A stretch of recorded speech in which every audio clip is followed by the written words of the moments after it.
Hi everyone and welcome back to my booktube channel. I am so excited to be back here. I feel like I haven't recorded anything for booktube for absolutely ages, or not anything that's actually seen the light of day anyway. But how are you all, first of all? I hope you're having a brilliant 2025 so far. How crazy that we're already near the end of March. Spring is starting to spring, I guess. We've had about like a week of really nice weather here in the UK, or in my area of the UK anyway, but it's gone straight back into pretty chilly wintry weather again, so I don't know whether we're going to get but I have got daffodils.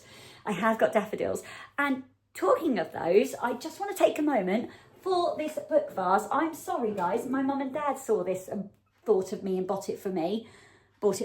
Look at this. A book stack vase with Wuthering Heights, Emma and Little Women as the books. I'm sorry. I'm obsessed. I actually love it so much. So shout out mum and dad. Bless them. And daffodils for happy St. Patrick's Day. I'm actually hoping that I might get to reread my favourite books set in Ireland soon, because I haven't finished the Boys of Tommen series yet and I have to finish it. If you know, you know. But anyway, I am on a book buying ban, guys. I have not bought a single book since my birthday in February, the beginning of February. So it's been just over a month now, which is like, for me, that's like quite good. But the reason I did it was look at this bookshelf, like this whole shelf and bits and pieces elsewhere are unread so far, which I needed to just get through. I needed to just make a real dent in my physical TBR. And I've got so much on my Kindle that I want to read as well. So I have got one more book that was on a pre-order due to arrive. And my husband has bought me a book, bless him, because there's a book club that I might be going to, which is quite exciting. So he bought me the book for that in case I go, for me to go to that. Which is so lovely. But I haven't personally, I have downloaded new Kindle books, as in Kindle Unlimited, but only Kindle Unlimited. So yeah, I think I'm doing quite well. I think I'm quite happy.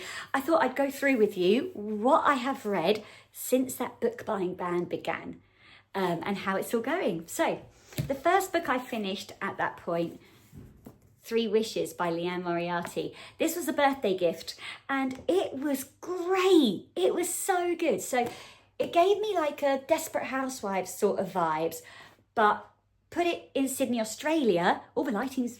spring is springing, come on. It was set in Sydney, Australia. And instead of them being neighbours or acquaintances in that sort of way, they're triplets. The 3 lead characters are triplet girls. And it basically starts on their 34th birthday, where some real drama kicks off, and then it goes back in time a year to lead up to that birthday and the events of that night.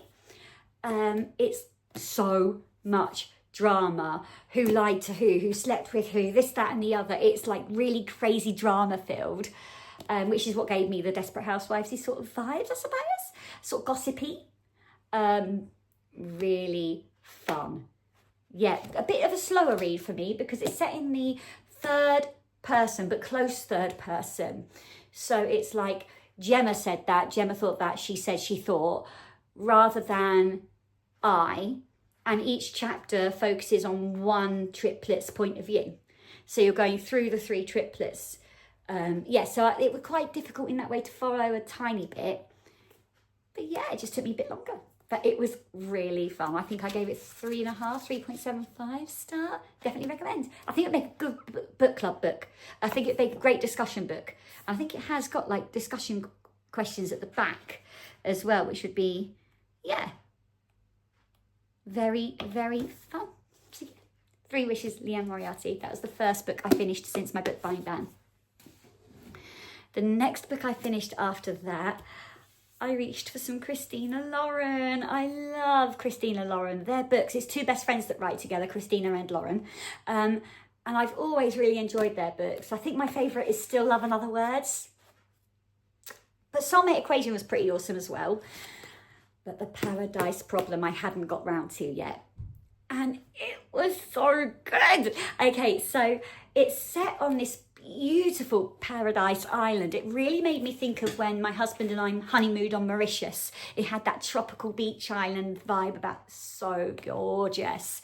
But the kind of real message really in this book is money doesn't buy you happiness. It's about your relationships, your family, your friends.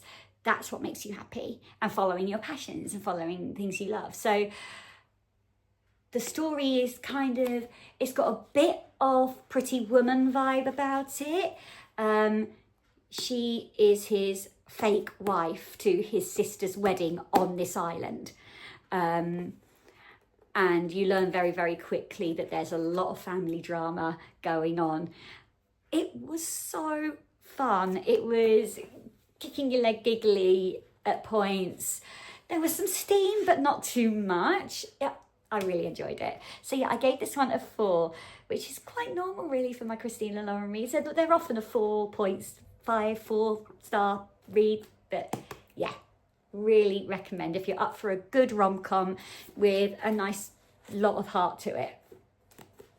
Christina Lauren. I really enjoyed The Paradise Problem. And then after that, guys, if you have not heard of this book, please hear me. I'm obsessed. Okay, so Rebecca Ross is an author that I have read before. I read Divine Rivals and Ruthless Vows by her and ate them up. They were like both 5-star reads, duology. Obsessed. Sorry if you can hear my washing machine in the background. This is the first in a different duology, and it's a fantasy story based on an island called Cadence, which is the whole concept is based on Scottish folklore. So the Isle of Cadence really reads like one of the Scottish Isles, and they say I instead of yeah. You know that you can hear the Scottish accent in the way that they talk, which is so fun. And this magic system is all about the elements. So water, fire, wind, they can manifest and do things, and they are involved in the story. And there's like a castle with an heiress, like think a princess in a castle. It's very, very cool fantasy. I really enjoyed the fantasy setting. And the storyline is about the east and the west of the Isle, and trying to get peace between the east and the west. But you're set in the east. You're following characters in the east of the Isle. And there's a little subplot of romance. And the ending, I don't want to spoil anything, but I cried at the ending and I was like, what? Sorry, what? No. Like, it was incredible. I cannot wait to pick up the second one, which is A Fire Endless. So yeah, 5-star, like where's the 6-star button kind of book. It was amazing. Definitely recommend this one. If you liked Divine Rivals but thought you wanted something a bit more adult, this is your vibe. And then my current read at the moment is really making me giggle out loud. I'm really enjoying it. I'm only like 6 chapters in. The American Roommate Experiment by Eleanor Armas. It's so much fun. So I haven't read Spanish Love Deception. Don't come for me. Don't come at me. I haven't read it.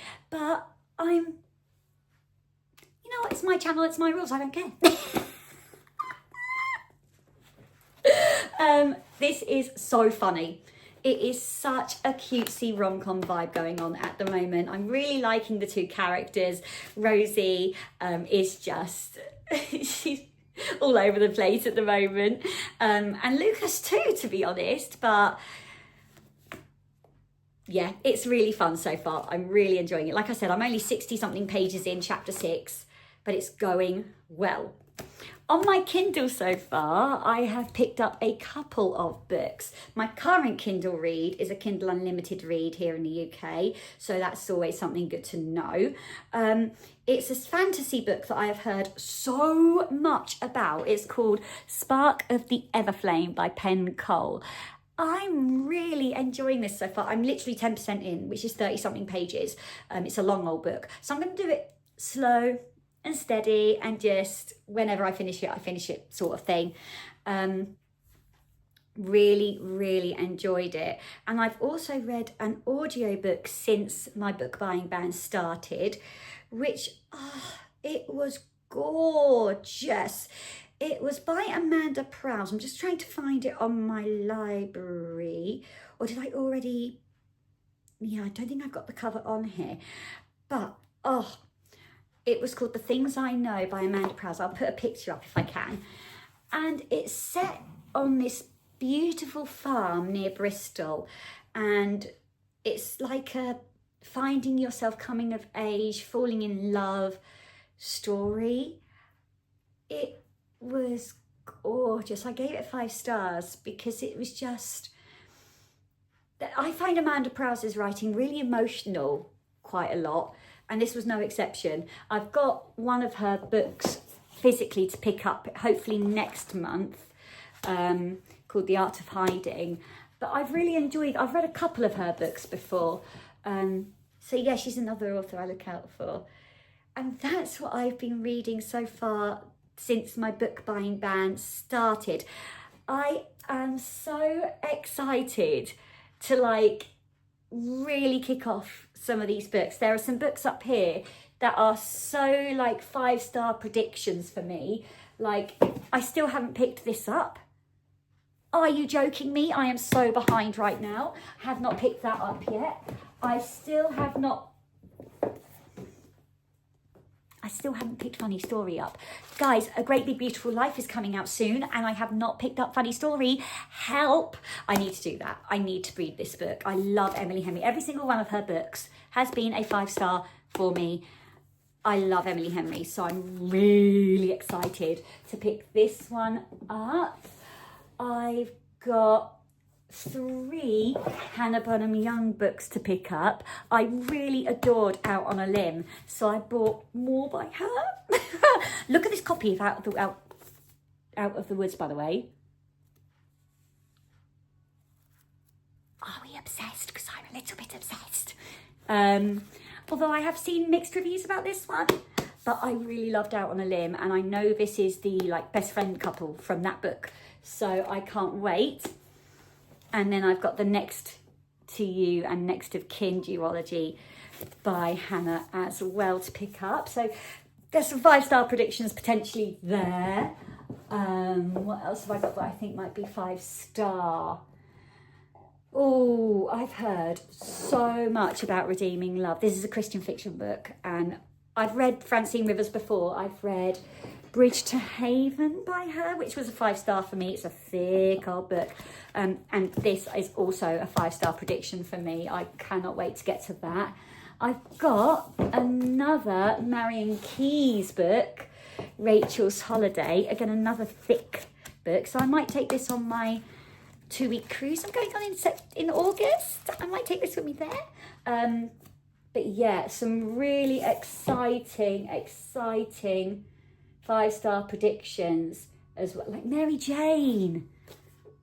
I'm so looking forward to all of this. And I've still got to finish the Voice of Tommen series, like I said. I've still got to read Reckless before Fearless comes out by Lauren Roberts.